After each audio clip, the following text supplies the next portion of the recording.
Putin has problems. 300,000 reserve troops won't win the war in Ukraine. Ever since last week, the Russian state has been mobilized, or at least partially mobilized, to meet the demands of the war in Ukraine. Announced during a televised statement by Russian President Vladimir Putin, the partial mobilization of the Russian reserves is expected to provide 300,000 troops to the Russian units fighting on the front lines in Ukraine. But there are some issues both with the process of mobilization but also with the mobilized reservists. The sorry state of the Russian mobilization. Mobilizing a country for war is not an easy task.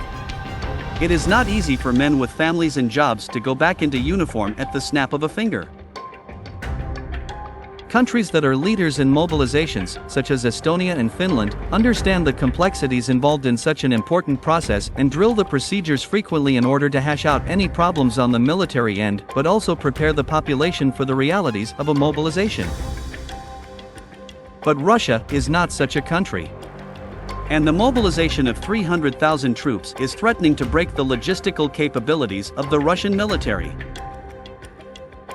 There are several incidents in which mobilized reservists have had to wait days to get to their training base or have had to wait for days there without doing anything but getting drunk and fighting with each other. All the while, the Russian military has been unprepared to admit so many troops to its ranks. The sorry state of the Russian reserves. The Russian military continues to take a battering in Ukraine, and the prospect of new troops from the partially mobilized reserves isn't very bright. According to reports and intelligence assessments, the mobilized Russian reserves are in a very sorry state, and they are receiving awfully inadequate training and equipment before they are sent to the front lines.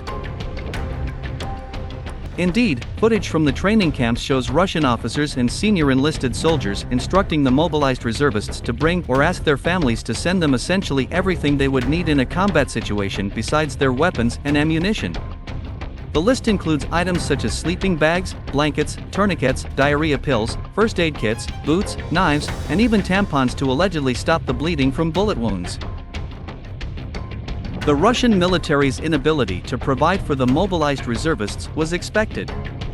At the end of the day, Moscow hasn't been able to provide for its active duty troops, who are having to scour for basic needs such as boots, food, and even first aid kits. Putin's decision to partially mobilize his country and call 300,000 reservists is supposed to give the Russian military the manpower boost it so badly needs in order to achieve some of its objectives in Ukraine. However, that might not be the case in the end, and the partial mobilization has all the potential to backfire for Moscow.